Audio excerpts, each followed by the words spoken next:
for everybody here. Hi, I'm Elle from the Elysium. This is Aidan. Aidan, you want to introduce yourself? Hey, yeah, I'm Aidan. I write on Substack at Beaten Paths, and I'm also on the editorial board for Danielle Allen's publication called The Renovator, which Such is a big dedicated to fan. renovating democracies, which is why we're here today. So great. So awesome. Yeah, and I write for the Elysium Collective, and we write about how we can create a better future, and that involves a lot of governance and capitalism and the systems that support humanity, and how we can make them better. And this topic has been really fascinating to me because um, I'm a big fan of The Renovator for this very reason. I have just been watching the states right now do what in my head I'm calling like a quiet secession. They're not like actually like seceding from the federal government, but they're like, okay, we see the problems with the federal government and we are gonna fix them, but not at the federal government level, at our local level, at the state level. And I've just been watching state after state after state do these kind of little like jabs, like I'm not going to do this or we are going to do this and like we're just going to fix it locally. I mean, we've also seen the opposite. We've seen a lot of states kind of be like, we are for what's happening with the federal government, so we're going to gerrymander our state so that it is in the exact interest of the federal government. But we're also seeing states do the opposite, saying, like, no, we are going to claim things in the opposite direction. And I wanted to talk about some of those case studies with you. And maybe we could start with all of the incredible things that Massachusetts has done. And then we can kind of go from there into some of the things other states are doing. Totally, yeah. Yeah, I'm really excited about what's happening in Massachusetts. And it's definitely, kind of central to a lot of things that we're excited about with the Renovator too. In large part because Danielle Allen, a Harvard professor, democracy renovator, is sort of involved in sort of the center of this nexus of democracy renovation campaigns and nonprofits and research groups. Not only at Harvard and Massachusetts, but kind of all around the country. And um, Massachusetts is looking, it's 2026, right in time for the 250th anniversary, of the Declaration. Is looking like Massachusetts will be a really big place for some of these important renovations can start happening, and hopefully be an experiment that can inspire other states, and fulfill that idea of the idea of states as laboratories of democracy. The idea of states as the place where the really like exciting, agentic, unique experiments sort of tailored to the needs of those people more closely, as you read about when you talk about how we should have more U.S. states, and how democracy works.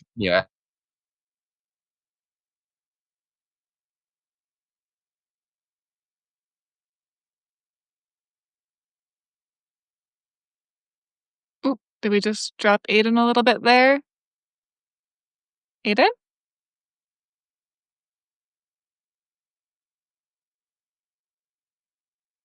Oh, we lost him. I'll see if I can add him back.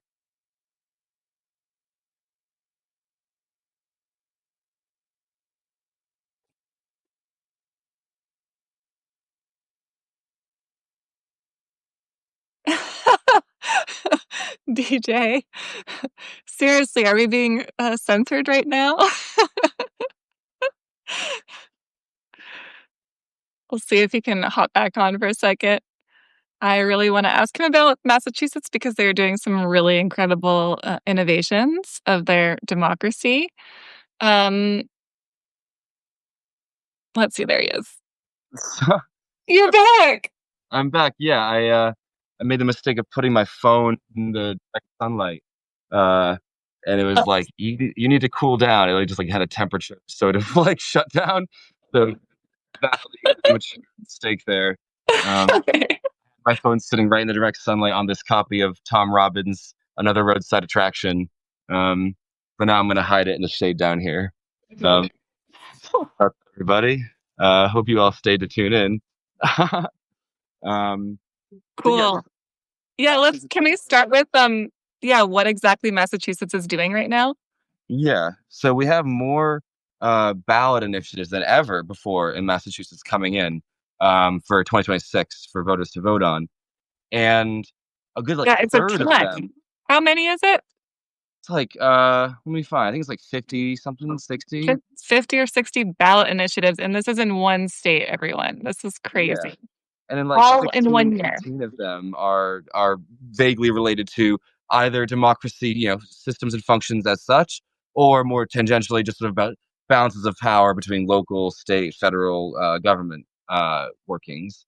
Um, Now, the one that we're the most excited about at the Renovator, and that Danielle's most excited about, and that I'm most excited about, is the ballot initiative to do sort of like an open primary, all party primary type system. Um, With ranked and choice voting, right? um, Ranked choice voting is, I think, happening in other states. I'm not sure if Massachusetts is poised to do that. I should double Oh, check. I thought that was one of the. It I might thought be this. one of them. There's a lot. I can look at my list here. Um, but the one we're most excited about is the open primary system, the all Yeah. party primary system, because on a structural level, the current primary systems that most states use create an incentive for extremism, create an incentive for lack of compromise, and it creates this situation where basically the loudest, most annoying people at the sort of corners of either party become the people who dominate the primaries and therefore, lead to the kinds of candidates and kinds of politics we get in the general elections. But if we can break the stranglehold of parties, the sort of monopoly of this, these like you have to be a registered X to vote in this X primary, and these sort of party run primaries, if we can break that monopoly, then on every step of the electoral process, every candidate will have to compete for every voter of the districts they represent, which would mean more moderated politics, more coalition building, more compromise, more of an incentive to, from the very get go, be trying to appeal to all voters, not just your loudest activists, not just your interest groups, not just the people who spend too much time on the internet, but the average voter will be up for grabs. So in a market, almost in a free market sense, by creating open primaries or a top two system or an all party primary, whatever you want to call it, various variations, but the important thing is that we create this incentive structure where, from every step of the way, every candidate for office has to compete for every voter. Period. Like that.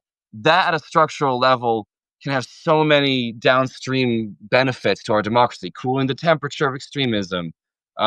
Returning returning the idea of like a median, that the median voter is kind of the stake you want to get to. Also, in states that have kind of one party states like Massachusetts. You create this all of a sudden incentive where all of a sudden, oh, actually, the 30, 40, percent of whatever people who might vote red in a blue state or vice versa in a red state are now voters whose votes count and who are represented. For example, I grew up in a rural part of Massachusetts. My home, even though I'm from Massachusetts, which people see as a very progressive blue state, my hometown voted for Trump all three times, um, and those people now are people whose votes would be counted by a candidate who has to appeal across the aisle in Massachusetts. Um, An open primary, I think, is really essential. I mean, you think of things like here in Utah, where I live, we have the Democratic Party. Anyone in the state can vote in the primary, but the Republican primary, only Republicans can vote in. And so, as a result, everybody in the state is registered as a Republican, so they can vote in the primaries. But at the end of the day, what that does is you still create this system where you have to have a blue person versus a red person, and the red person's always going to win. When what you really might want is like shades of red into blue, so that you can like see you don't just have like the one crazy red person and the one crazy blue person. You have like a spectrum of normal people in the middle that both people might like.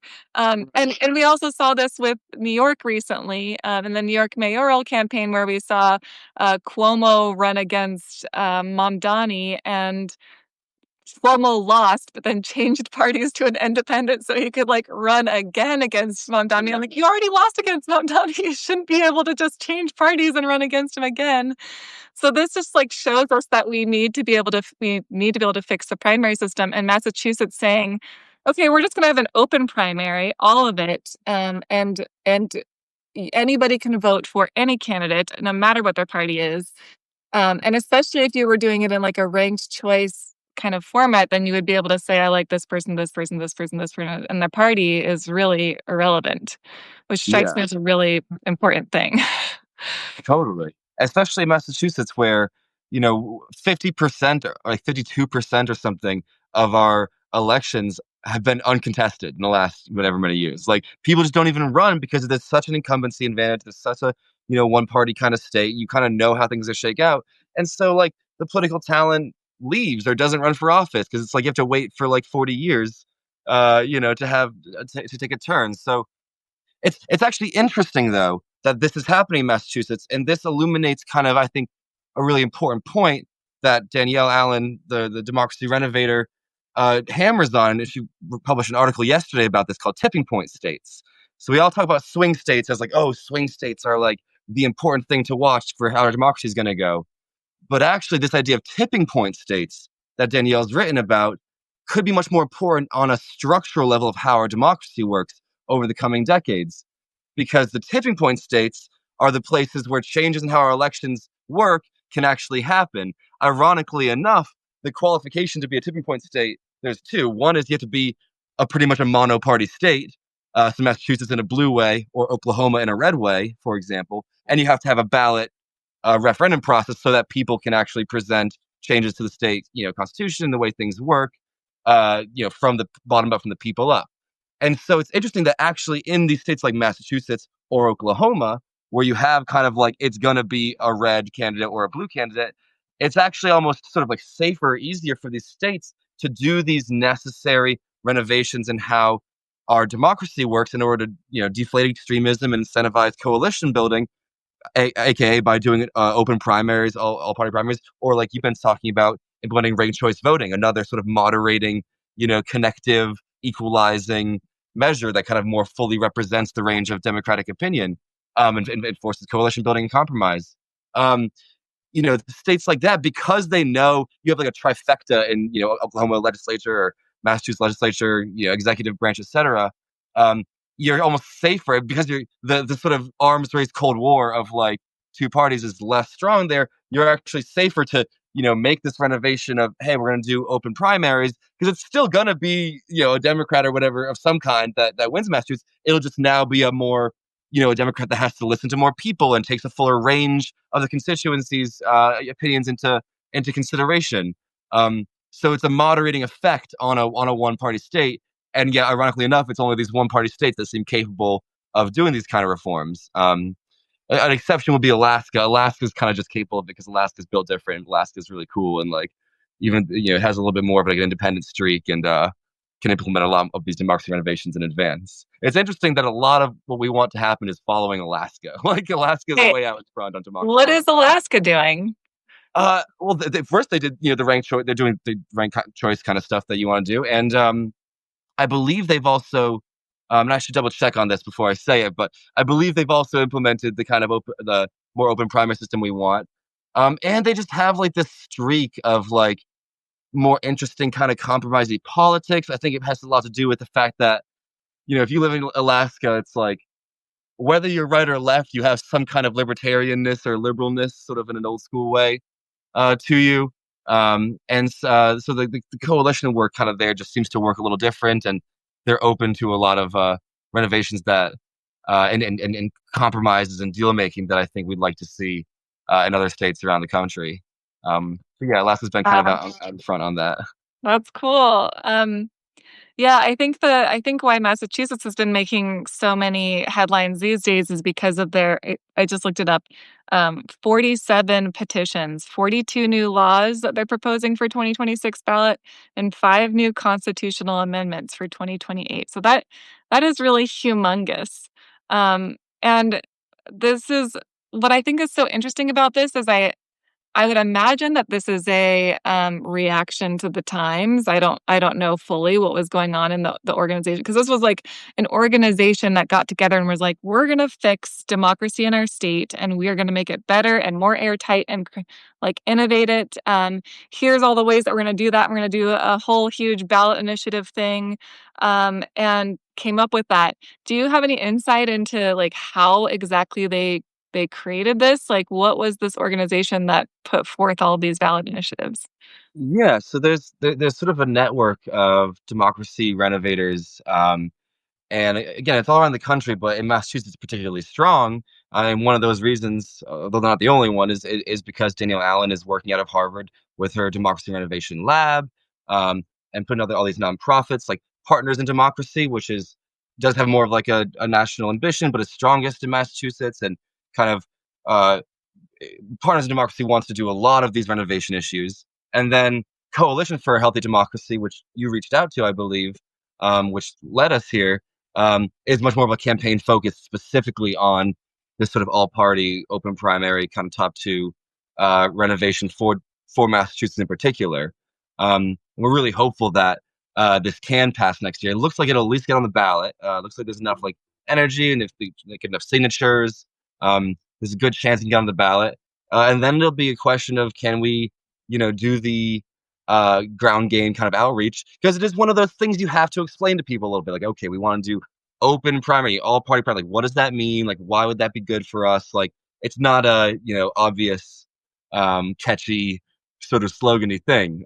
So that will take, some effort, but it does seem like it's possible that it could pass. And if it does, and that changes the sort of high level flow of incentive structure of Massachusetts politics, it'll be a great example, I think, for other states to hopefully be able to follow, and yeah, create another way that Massachusetts leads the way in democracy that's been going on for over 250 years.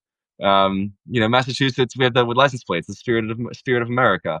Uh, so it's I'm proud that Massachusetts is a place where this is happening. And but I'm also very excited about and keep my eye on a lot of places all over the country where this could happen.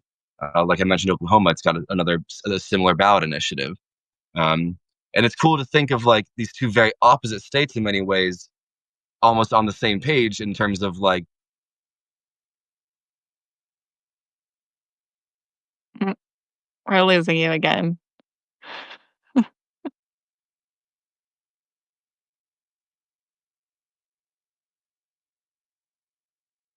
Did he freeze for everybody else too, or just for me?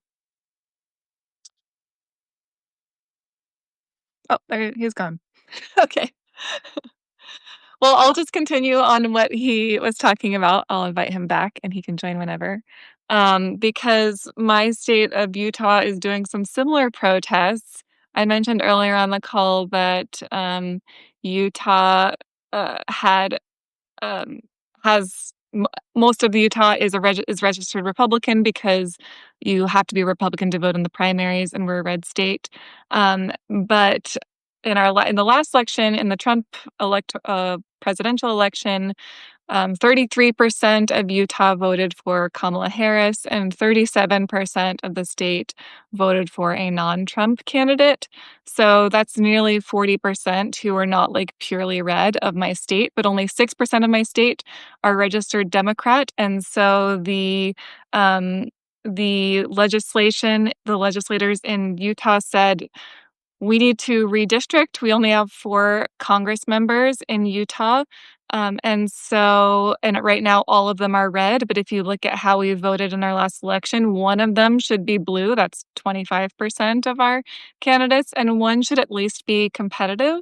And the Republican legislators said no, all 4 should be red. We should divide up Salt Lake City into a bunch of different districts.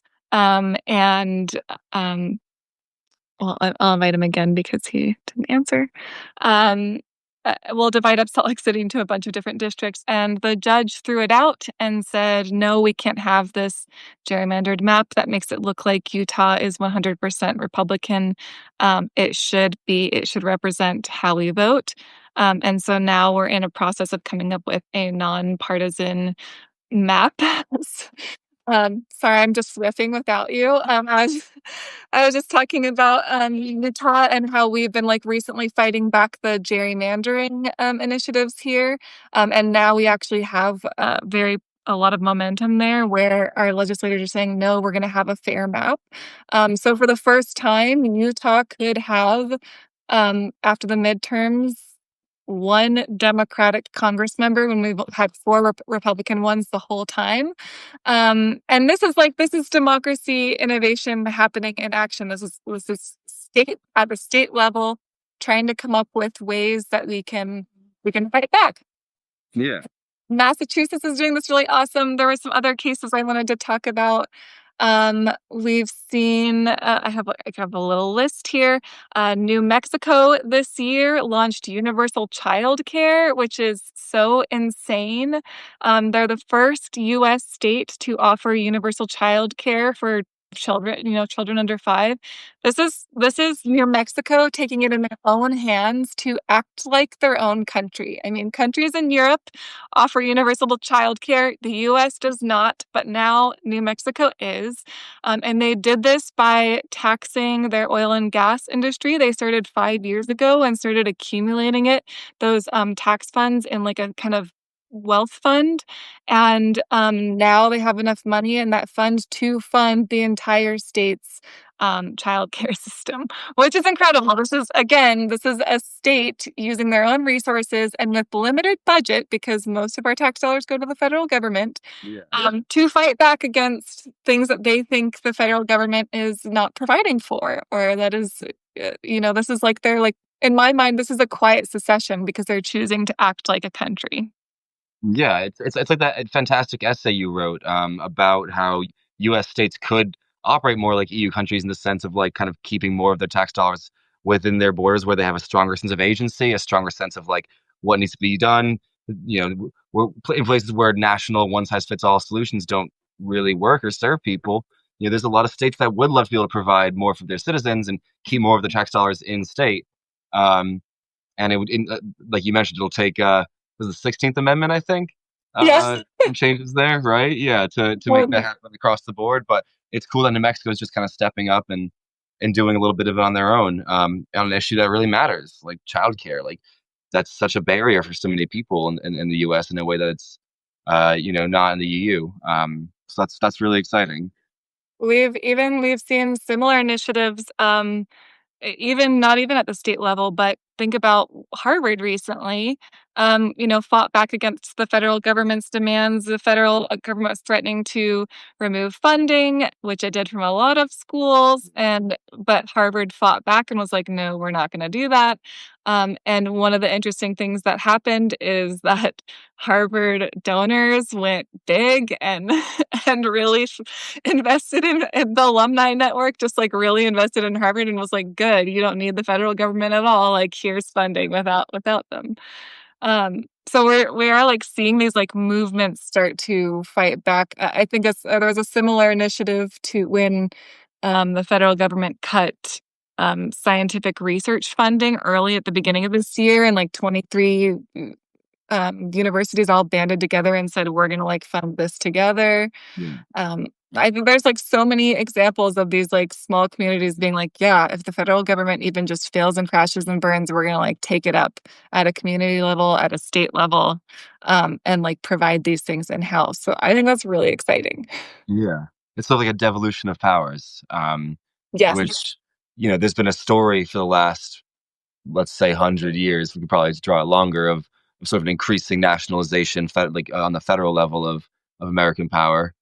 Concomitantly, a lot of the executive power, I think, as well, in a parallel way. But yeah, I think it's fascinating too that you know that we're having this conversation about the importance of local rights and states' rights, sort of like the ability for nested agencies of democratic sort of consensus building and action taking uh, on levels where your agency counts more because your vote counts way more in Utah or in Salt Lake, Salt Lake City, Yeah, Salt Lake City. yeah, Yeah. in Salt Lake than it does nationally, and there's that proportionality of agency in democracy. I think that's really important.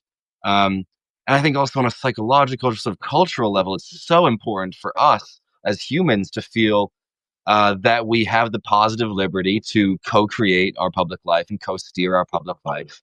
That's another Danielle Allen hammer to hit. And we just have that intrinsic need to feel like we are like a voting member of the tribe, that we are participating in the direction the tribe is going. And that's sort of like one of those psychological needs that you can't meet with like cash transfers or sort of like neoliberal sort of like you can't just buy nice things your way into feeling agency over your like tribal life. Like that's something that we need that's on a deeper level than that just can't be provided by things that are not, voting in a local election or, being part of your school board or being part of, the trash cleanup team or, knowing your state rep. Like these kind of things are so intrinsic to what it is to be human. And I feel like we lost sight of it for a long time. We thought, oh, we can just like replace it all with, national government and buying international goods. But actually, no, there is this real need, I think, for these nested agencies, and the ones that need the most bolstering are these state and local levels. Yeah. Yeah, and they have a lot of power because these states I even saw some recent ones where like Maine is fighting to not send their income taxes to the federal government, which that would be really huge if that happens. That's like a actually a pretty major rebellion to not remit your tax dollars to the federal Yeah, government. Um I saw that there was let's see. Well, let me look at the list. Um 29 states, and Washington, D.C. have all raised their minimum wage, which is huge. Uh, we have we have several Republican states even resisting the DOJ's demand for private voter data. So they're saying, the federal government's like trying to make this repository of like everybody in the US, and you can only imagine how that could be used badly. I'm Um, sure Palantir loves that. yeah, and all these states are like, we're not going to give it to you. That's not a lot. Like we have control of this at the state, and we're going to maintain control of it at the state. That's really cool. Yeah, this is super cool. Um, and we have Portland, Seattle, and San Francisco all passed kind of like tax the rich policies locally, being like, we have huge companies here. We're going to take it on locally if the federal government's not going to take it on. Right. So I'm like very inspired by all these local and state governments having that autonomy, just like you're saying, to say we don't have to do things the way the federal government says we're going to do things. And if they're going to, do things that we don't agree with, then we're not going to do them or we're not going to take part. Yeah. It's super empowering for all of us because we all live in states. Well, a lot of us live in states. Yeah, totally. Yeah. It's exciting. There's sort of an irony too, where it's like Maine, like uh, the states that are traditionally very sensitive about states' rights, like Texas, for example, like Mr. States' Rights himself, Yeah. um, is like I'm gonna redistrict to support my like national leader, whereas you know like Maine is like I'm gonna stand up and be like stand up for like don't tread on me, Maine. Like all right, cool. Like Right. it's like I don't know how I ended up here, but that's fascinating. That's exciting. Like That's a um, really good and then point. yeah, Yeah. and then maybe after oscillating a few times, we can all be like, oh hey, we actually all kind of want a devolution of powers, like in certain ways. It's like you guys don't want the federal government doing this, and you're mad, and then you guys don't want the federal government doing this. It's like, oh okay, well actually, there's a solution to all of that. Like what if you did your thing? That's really interesting because you're so right. The Most of the red states were the ones that were like state rights, state independence. But the reality is that now the blue states are being like, we want state rights and state Yeah, independence. So we'll see either what come out of that. right, and I think either way, I I I think it makes sense that when there's a blue person in the presidential office, the red states want states' rights and independence.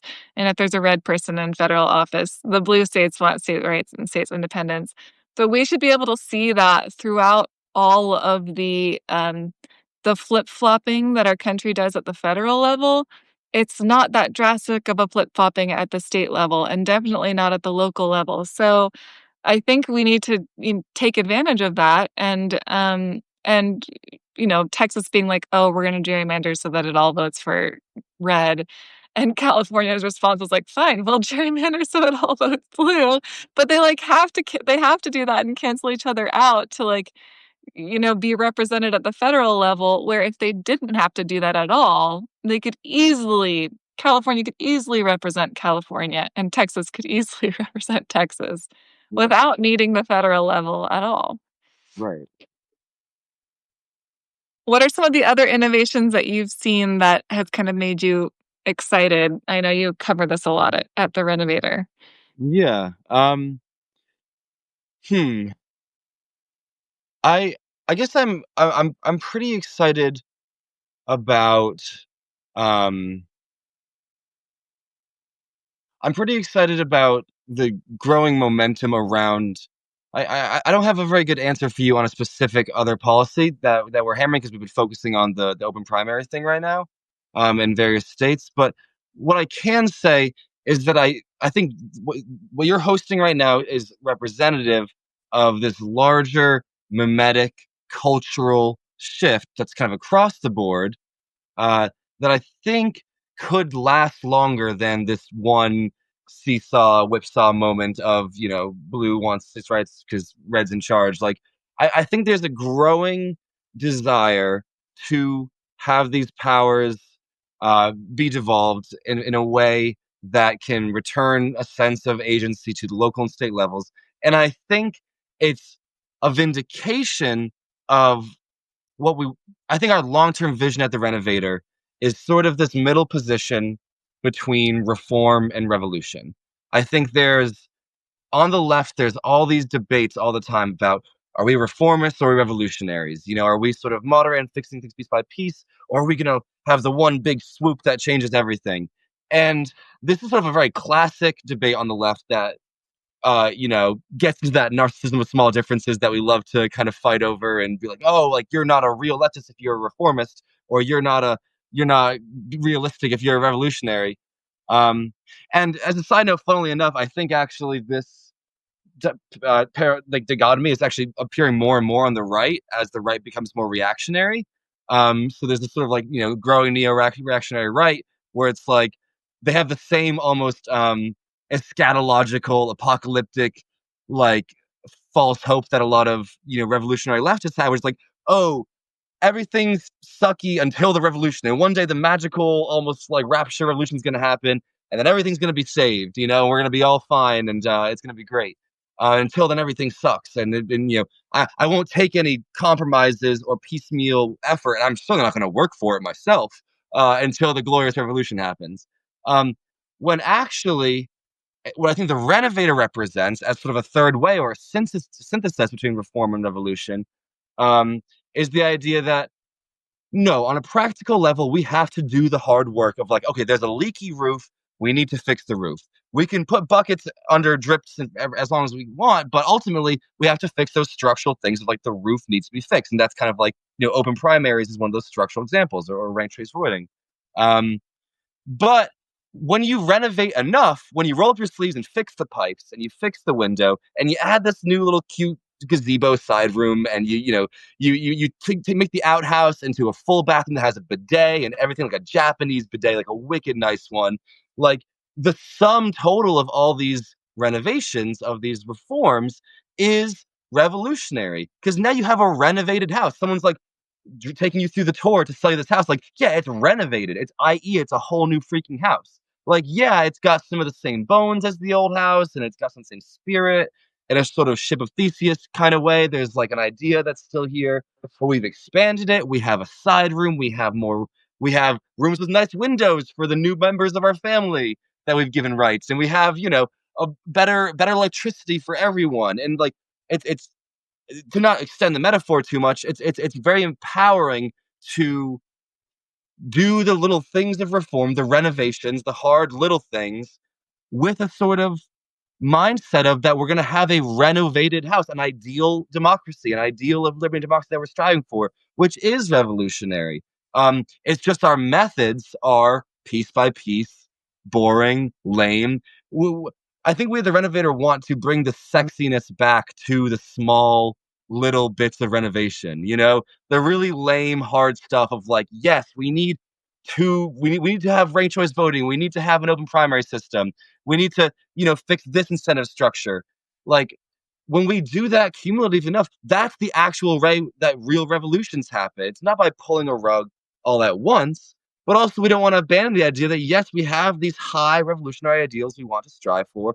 We want to achieve new ideals of liberty and democracy on at unforetold levels that even America has never achieved before, but could in its dream sense.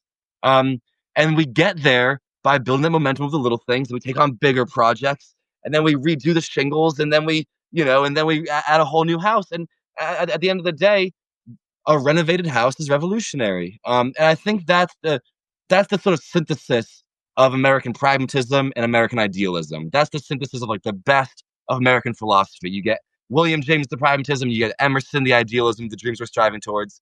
And it's like the way we get to those dreams is by these sort of like actions that actually cash out, that take a little bit of faith, a little bit of the will to believe, that take a little effort and energy, but are doable, practical, concrete things that have a clear payout.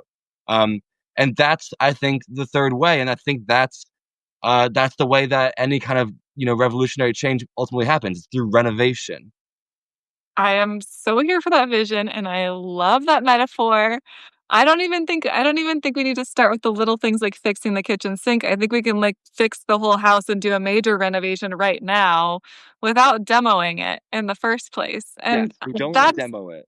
that's essentially what Massachusetts is doing. I mean, if you think about it, if you were say America was gonna devolve into a civil war and everybody is fighting each other, left versus right, red versus blue, whatever, whoever wins is still gonna have to, like, say Massachusetts fights against itself.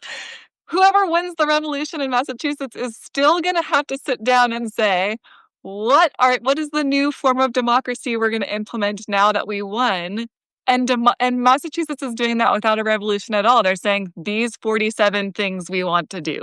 These are the 47 things. This is a major overhaul of our democracy, of how our government works. We're not just going to like tackle one little ballot initiative here, one little ballot initiative here, and we're not going to go fight a full war, but we're going to say, like, we're renovating the entire thing right now. Here it is. Here's the 47 ballot initiatives, and people can vote on each individual one, like every part of the democracy they want and they don't want. It's like a new, better town hall, if you Yeah. think about it. Totally, yeah, and it's like at the end of the day, if even if there are wars or whatever, if people do revolutionary things, at the end of the day, we still gotta live in the freaking house. Like, we still need to live in this house. Like, if we blow it up, we go down with it. Like, my grandma loses her, Right. Social Security or whatever, like, that like, there are real stakes to these things, and that's why we can't just blow up the whole house. We can't let it keep rotting and not fix it either. We've gotta renovate it, but we also can't just have this wishful thinking of we're gonna tear it all down and there's gonna be a glorious solution because people that's our house. Like, we need to live in the Yeah. house. Like, we can't escape the house. The house is made of one another. Right. So Yeah. we have to you know think about it in terms of like we need to spend each night in it still. Like, we can't. We're not gonna go camp outside. Like, we have to be in the house. Like, my grandma will get cold. You know. Um, Can I and say like that? another specific thing Massachusetts is doing, because you asked earlier about some specifics and I went right into an abstraction. But another specific thing that Massachusetts is going to be voting on that has a good chance of passing is like a new sort of transparency bill. Another one of these ballot initiatives is like the crucial thing that happens in our very stuck legislature. 'Cause Massachusetts legislature passes a tiny percentage of its actual bills. It's like a very stuck legislature. Um, and the crucial moment happens more in a committee than it does in the final vote. Like, the committee that kind of chooses what things to move on is actually a more crucial moment in the lifespan of a bill in Massachusetts than the actual final vote. And like, as of right now, like, there is no like, they do not have to tell us what they did in committee. Like, they do not have to be like, "Oh, I voted yes on this thing in committee." Like, they just straight up do not have to tell us. And this sort of transparency information kind of bill would make it so that, like, yeah, we have to like know what's going on at these other levels of government that don't really have a democratic accountability and visibility on right now. So that's just another way that like, this sort of increasing communication, increasing participation, increasing transparency, so we know what our branches of government are up to and how they're representing us. Yeah, Randall brought up in the comments, he said everyone who pays taxes should be able to designate how those taxes are spent.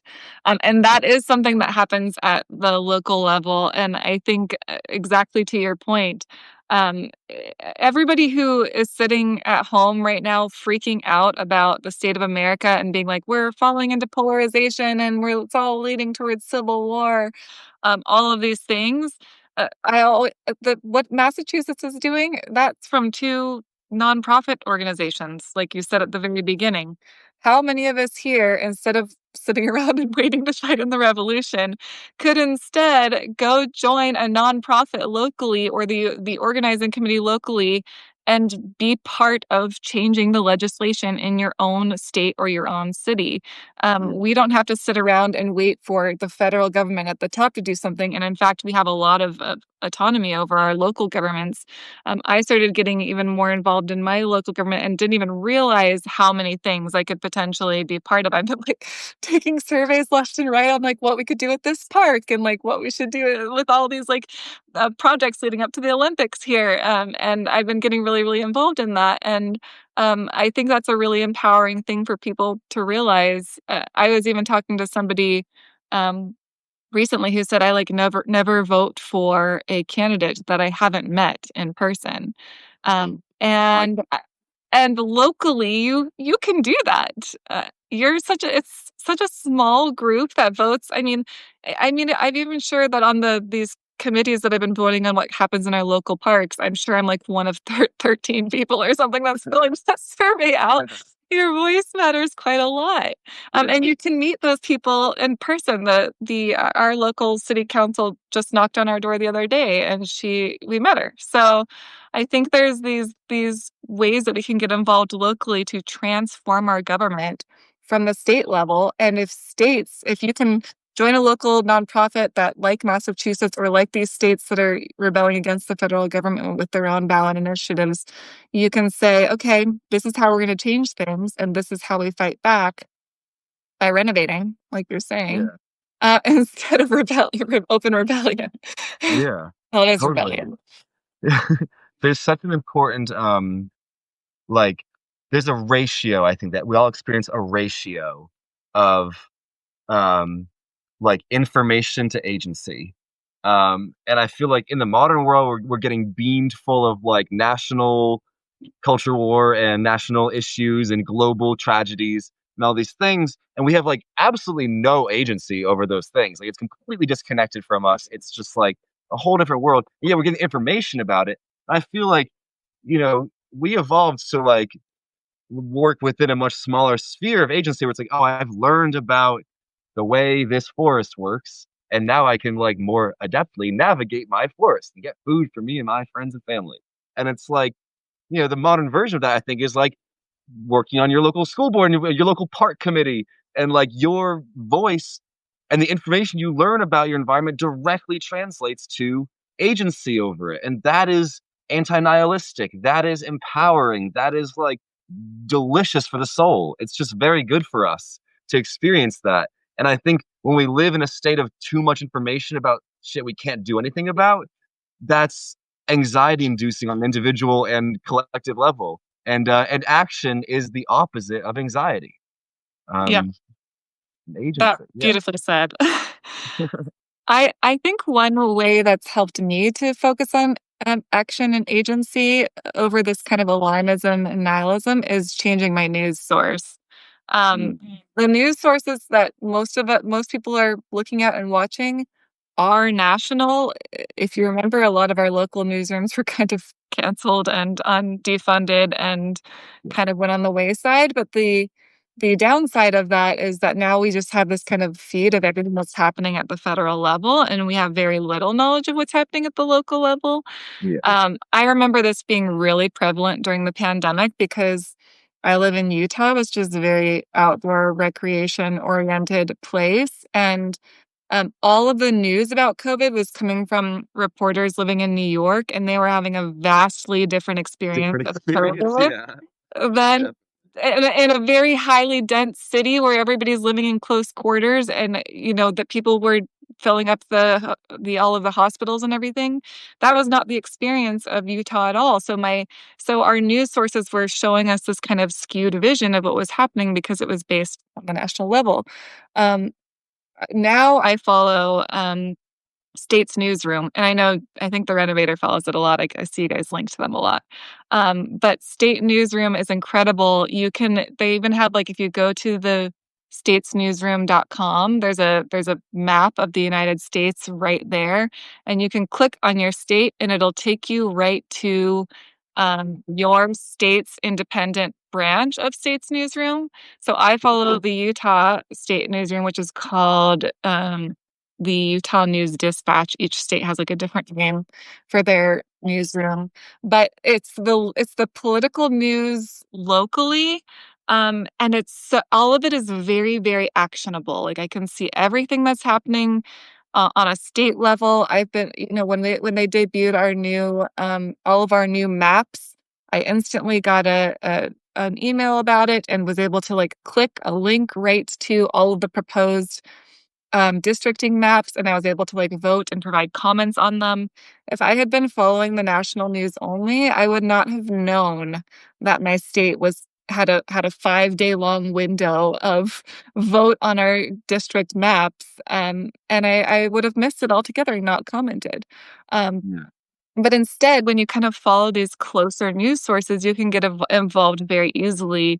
It's very, very actionable. And I think that's very, very helpful to me to focus on what's actionable. totally. I really liked also, just to go back a few branches of conversation. I loved what you said about the guy who was like, "I only vote for people I've met in person." Like, there's something super real about that, about what representation is really about and what it means to be a representative, to represent someone. And so I think this relates to another structural systemic democracy renovation that Daniel Allen, democracy superhero, is very into and writes a lot about for the Washington Post and stuff, which is the idea of expanding the House of Representatives proportionally. Because I mean, when the country was founded, there was like X number of people per representative, and now we have like 300 something million people, and each representative represents way too many people to ever meet them all and really know them or their needs and stuff. And so another way to accomplish this kind of general effect of returning kind of more like specific local agency to people is if we had like way more congressional districts and way more representatives, like we tripled the House, for example, Mhm. um, like then people would be more likely to know their representative. People will be more likely to have their specific needs met, this specific watershed, this specific industry, this town where they make Bud Light, like they can have their specific, needs met in a way that like a representative that has to appeal to like very different, cities and towns and regions and districts can't and can't know people on a personal level. So I think that's another like core, even though it's on the national level, it still has that same devolutionary effect that we're looking for in that same sort of agentic, local autonomy kind of representative type effect that we're looking for. If we could expand the House. That's a fascinating idea. I really love that. Can that happen even at the state level, I guess, rather than the federal level, or does it have to happen federally? Um, I should know this. I believe it has to happen federally because I don't think a state would be able to be like, okay, we get more representatives now. Like, Yeah. suck it, everybody. Like Rhode Island's like, we're sending 12. Like, I mean, I love that as someone who's like from the Rhode Island border. And speaking of that, as just a little riff, like, I loved your essay on like, we should have more states and like more sort of state kind of breakaways and stuff. Like, I'm very in favor of there being like 60 something states. Um, Me too. and one state I'd love to exist.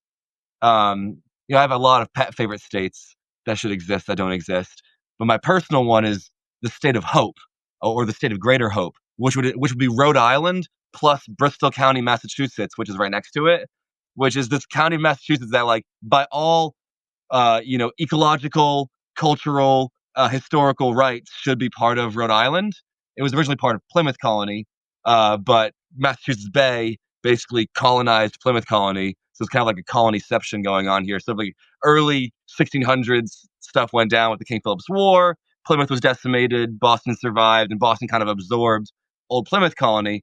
Um, of which my kind of area was like an outpost of next to Rhode Island. But I'm like, I grew up like 15, 20 minutes from Providence, and yet it's over on the Massachusetts side, and Massachusetts does not care about my county. But Rhode Island would treat us right. And, we're all in the same bay. We're on the same watershed, like the Mount Hope Bay, which is part of the Narragansett Bay. And we all talk like Peter Griffin from Family Guy. So by a much more natural state border would include my county in Bristol County, Massachusetts, in Rhode Island, and it would beef up Rhode Island a little bit. It's a little small, like it would be a bonus for Rhode Island, whereas we're kind of a tax drain on Massachusetts. Like it'd be a win-win for everybody. But it's going to take a while to make that happen, I think. But I love the idea that you wrote so well about in your essay in the City State series about making new states. Um, I'm also another sort of riff here. Just you're from Utah, and I'm near Death Valley right now. I'm sure you're familiar with like John Wesley Powell and his proposal for the state of kind of Greater Colorado River. You familiar with that Oh, story? no, no, tell me about it. Okay, so you're in Utah, and in southern Utah there is Lake Powell, right? You've been to Lake Powell Yeah. near Kanab and Big Water and all that, and Yep. yeah. So Lake Powell is one of the big dam created artificially made lakes along the Colorado River in the mid 20th century when we were full of can do government big project gusto. We were like, we're gonna dam the rivers and we're gonna do all this cool stuff. I mean, the Hoover Dam made Lake Mead, obviously, for Vegas. But then in Utah, you have the Glen Canyon Dam, which made Lake Powell. Um, Now, there's a lot of problems with these dams. Colorado River because obviously the Colorado River is running out of water, and all these desert regions are running out of water. And part of the reason for that is that we overestimated 100 years ago the average annual flow of the Colorado River. Like we just kind of guessed based on some bad data, and we like overestimated it. B, we underestimated to the degree to which sitting still lakes of water in the desert evaporate way easier than like a running river does. So, Lake Powell, Lake Mead, and all of them evaporate a lot. Um, so as a result, the Colorado River, our great western river, one of only two rivers that goes from the Rockies to the Pacific all the way, it's Columbia in the northwest, Colorado the southwest, sneaking into the sea in the Gulf of California. And it no longer reaches the sea. Like that's a bad symbol for America. The fact that our great western southwestern river does not reach the sea and this once beautiful delta of birds that leads outside of the Gulf of California, that's kind of a problem. If there was like a wise shaman that saw that, they'd be like, "Oh, it's a bad omen," like for America.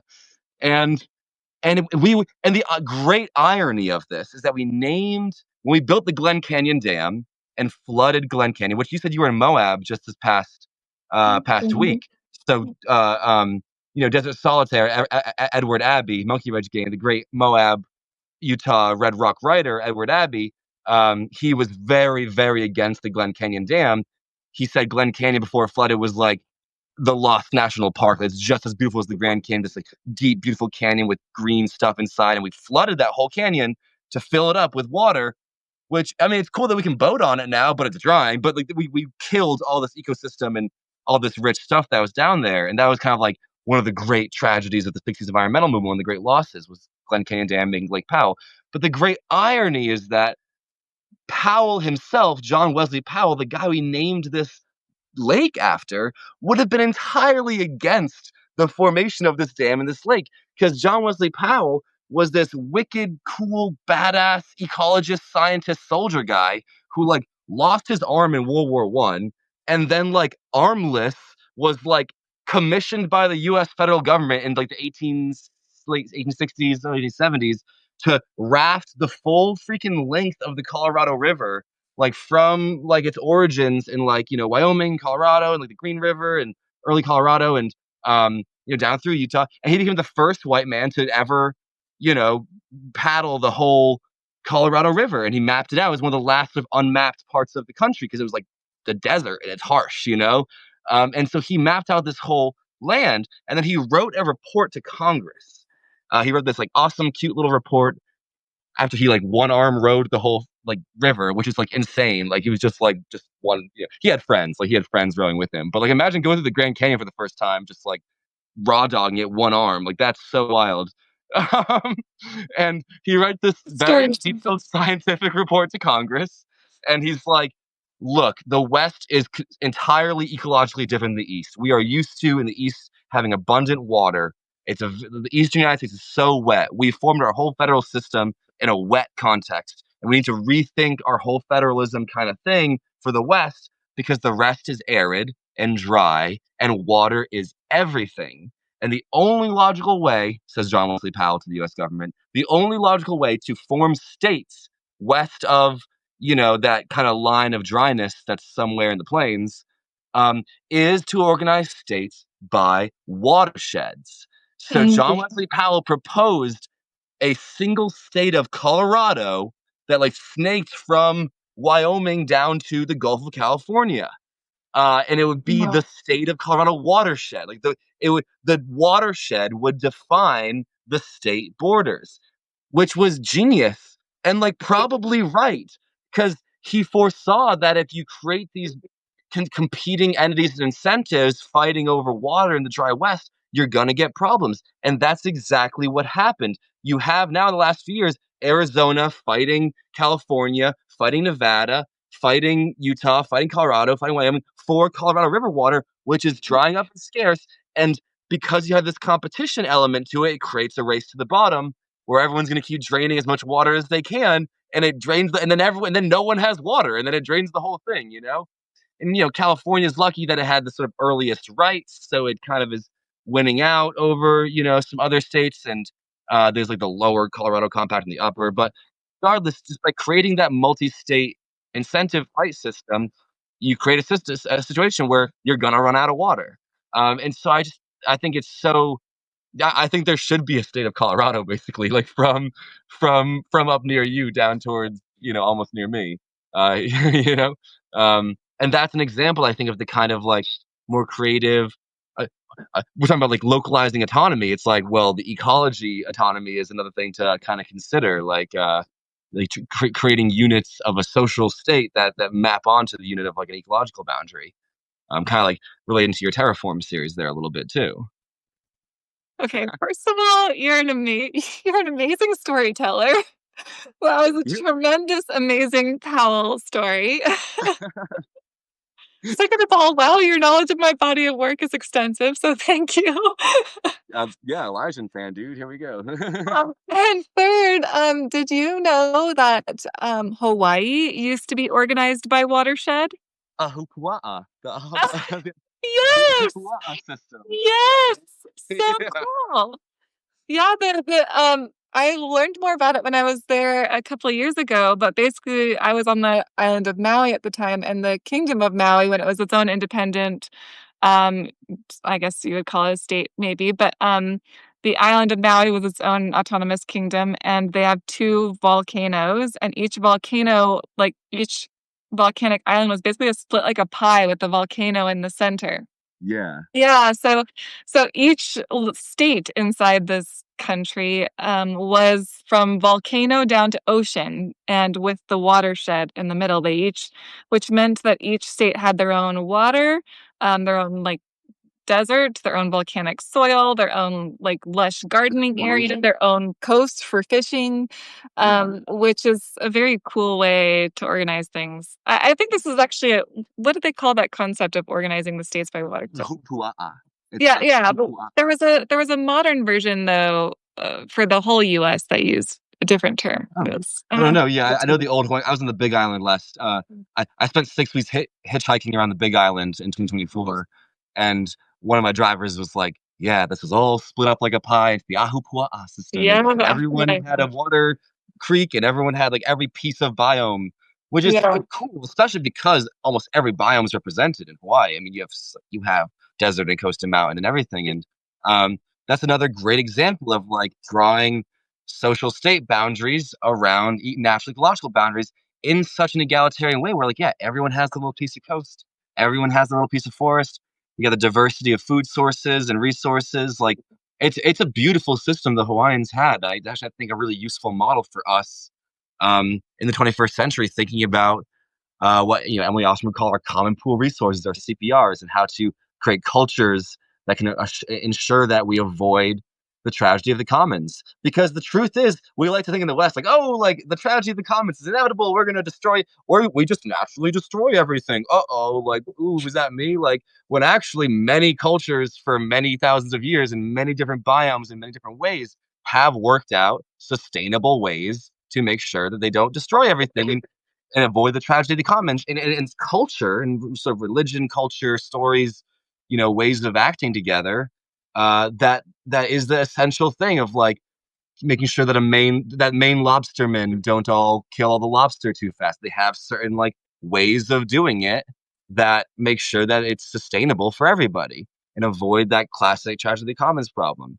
And I think it's cool and inspiring that we humans can do that. I think it's like not a story we tell enough that we actually are capable of rising above these traps, these sort of Moloch traps of multipolar problems. Like the fact that we can get above that through the power of culture and stories and the way we operate together and choose to operate together is uh, one of our highest successes and something that like is something we should build off of. We should be building on that Hawaiian model.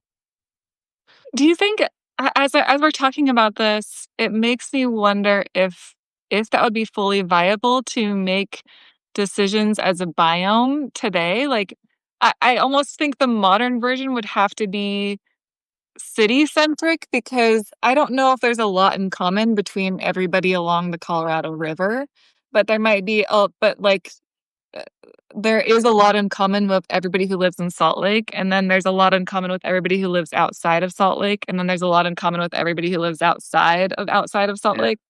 yeah, I almost feel like as the Apua system was on the volcanoes, centering on the volcanoes, I almost feel like it needs to be centered on cities today because the cities have such different needs from a rural area. And I think you're right in the context of like both need water and both need like the land to have this kind of commons. But at the same time, cities have a very different need from a rural area. And that's why a lot of cities are blue and or bluer than their surrounding areas, which are a little bit more red or very red. Um, and that makes sense because in a city, you need a lot more resources. You need more police officers, you need more hospitals, you need schools, a lot of schools. You need a lot of sidewalks, you need a lot of Wi-Fi networks, you need all the infrastructure that provides for a city and all of the services that provide for a city, which requires more taxation.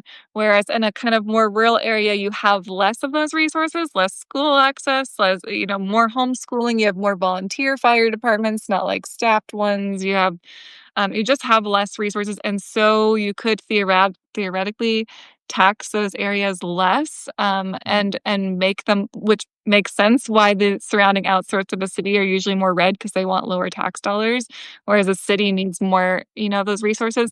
So I kind of almost wonder if, to be able to make decisions locally and to be able to make decisions locally that would, um, you know, supersede our need or usurp our need for any kind of federal governance, that we would maybe need to center it on a city, not on ecology in the modern world. But this is just, I'm thinking out loud. So I'd love to know yeah. your thoughts. No, I like that. I think city states are kind of the natural, like the most natural unit of the human superorganism. I mean, if we think of humans in terms of eusociality, similar to ants and termites and bees, we're like the hive, the colony is the sort of like synecdoche or metaphor or like externalization of this superorganism that actually does live or die together. It has unlocked this sort of higher level of evolution of eusociality where it is like a single unit that actually, you know, individuals within it altruistically sacrifice towards this larger unit. And the city state, I think, is the kind of like purest, or at least the city as such, is like kind of the purest exemplar of the human colony or the human hive or whatever. So I'm very in favor of city states, and I'm with Plato on the idea that like the true problem of philosophy is the making of the awesomest possible city. I mean, the best possible city is what philosophy is for, you know? I think that on a very literal, like Darwinian level is true. And like that's why we have philosophy and why we can think is so we can like make good cities, basically. And so I do agree on the sense that like the cities are the locus of it. How I would connect that to the sort of like, Colorado River sort of like ecology type thing is, um, there's the burgeoning rights of nature movement in the legal system where people like, for example, New Zealand has a strong rights of nature movement. Ecuador, more so than the U.S. does, where like people are starting to recognize ecological entities as like things that deserve rights and representation, in a sense, in our sort of legal, system, in our social systems. So, for example, like a national park in New Zealand has rights, and it sort of like has representatives that like native and indigenous peoples can like kind of speak on its behalf almost. And so I dream in like a distant, utopian ideal of liberal democracy where we maximally approach the limit of communication as such and generativeness interaction as such. Uh, we would have the city state of Las Vegas and the city state of Phoenix and the city state of Grand Junction, Colorado, et cetera, et cetera. All these ones drawn on the Colorado River. And it's like, yeah, they'd have their own kind of city state nested autonomies. It'd probably have to have some representation and dialogue with representatives of state and federal entities and autonomies. But also, there would be like representatives of the Colorado River as like a rights holding entity that has its own kind of, needs and rights and wants that kind of go beyond around Vegas and Grand Junction and, all the little cities that the Colorado River passes by or that draw on its water, sadly, including LA. And so, sorry, LA. But like, even though it's way past the end of that river, um, like all those cities that draw on its water would have to have some kind of like communication, dialogue, representation mutually. So that I think across these different levels. So, obviously this sounds very messy, and I don't have like an exact solution for it. But I think if we were designing systems and renovating our stuff towards the ideals, the ideal would be something that kind of places that both like recognizes the city state as its own sort of autonomous entity, it's a superorganism in itself, and recognize the city state in its sort of wider ecological interactions. And by wider ecological interactions, I'm including both interactions with the Colorado River system as a whole, because it matters if we don't pollute, if Grand Junction doesn't pollute for Vegas's sake, even though Vegas shouldn't exist. And or another way to think of wider ecological interactions would be the wider ecology, air quotes, of like interacting with other superorganisms like the state of Utah or like the state of the United States of America. Thinking of those as other sort of wider ecologies that the city state, the autonomous city state of Moab, for example, would be interacting with in this sort of, I guess, feel an extremely messy scenario. Uh, I like Immense skills and technology and communication to pull off. that's a good solve. Actually, land and land use has been one of the things states have been fighting for against the federal government, especially in Utah, because we one of our national monuments, Bears Ears, um, during Trump's first term, he reduced the amount of land that it had from 1.35 million acres to only 200,000 acres. Um, and the idea was that it was going to be used instead for mining minerals, oils, coal, and uranium. And obviously, local Utah people did not like this at all. Mm. Obviously, there is a need for local states to be like, okay, we can designate some amount of land or ecology to minerals that we need or whatever, but you don't need to reduce it by a million. And you probably, there's ways that you can do that. So Utah has like made significant arguments to the federal government being like, this is federal land, but maybe it should be Utah land instead, because we're the Yeah. ones that live here and we're the ones governing it, and we're the people that go use this land every day and know how much this land is being used. Right. And so it's in our best interest to decide how much of it we want to use to extract for extraction and how much of it we want to use for recreation and enjoyment. And so Utah has actually passed several legislative bills that have the word autonomy, state autonomy in them. All are related to actually land autonomy specifically. So it is an interesting end to state autonomy from federal governance, is the idea that maybe federal land should actually be state land or Yeah. the governed land. Yeah, like I love state parks, state monuments, state like and there's a local, like Hayek, there's a local knowledge that's just inherently gonna be better and more responsive and more dialectical communicative with the land and its needs and its emerging and its people and its emerging needs than Washington DC could ever be in its wildest dreams. Like there's just no scenario in which DC knows better how to handle Grand Staircase, Escalante National Monument in Utah. Like it's Buell and Kanab who actually know what's up with Escalante, and they should, I think, have more power than does. And I also think there'll be a stability thing, like you were saying earlier, where it's like, there's the whipsaw effect of like 51% vote. We have this two party kind of like super winner takes all whiplash kind of thing at the federal level, but on the state level, we probably have a little bit more like continuity and stability with the way we handle those things, which would also be beneficial too. Um, it's kind of also it's funny that we're talking about this and talking about like federal versus state and mining rights and land, given that Mike Lee is the Utah senator who wants to sell off all of our public land. That is crazy. I cannot believe that he's like. I can't imagine how he'd stay in office. I mean, I'm not in Utah, so I don't know, but He was walked back significantly. That was all walked back. it was because people were really mad on both People were sides. mad. Yeah. People don't want our public lands being mined everywhere. I live on national forest and BLM. That's the best stuff. National parks are just okay. National forests are where it's at. That's the real shit. People who know, that's where you can like camp and like walk around and let's go explore. That's like real America is the national forest and BLM, Bureau of Land Management, desert land. Totally. I mean, the national parks are awesome. Obviously, protect the national parks. No, yeah, totally. I'm with you. I was just camping on BLM land all weekend. That's where it's at. Exactly, dude. Oh my God, you're so amazing to talk to about this because you're such a creative thinker. This has been so fun.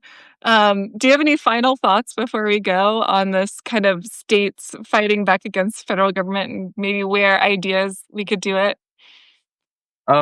I guess one thought is just I love that you mentioned Utah's renovations that are going on, kind of the way Utah's fighting back and trying to have its own autonomy. And I love that just given the history of like the Utah's like the state of Desiree and like it has its own original history. And like the national government definitely invaded and was like, no, we're like you're gonna be part of the US. So I like that there's still that like spunky rebellious spirit in Utah. And I also just see Utah as a really interesting state because yeah, its politics are just a little bit different than any other state. It's very unique, and and that's not only is that part of why it's good at being such an example for democracy renovation, but it's also another argument for why democracy renovation and devolution of powers is necessary because different states have different personalities and different needs. Um, and so I think, yeah, it's just I like the sort of Massachusetts Utah dialectic going on in our conversation right now as like a representative sort of thing. Yeah, I mean, we have to remember the roots of the US. We were people coming from all different countries and all over around the world, and they were like, we don't want the monarchy ruling us. We don't want the monarchy deciding our tax dollars, how our tax dollars are spent or where they go. We don't want the monarchy deciding what we do here in the US. We're far away from England. The US should be able to rule itself differently.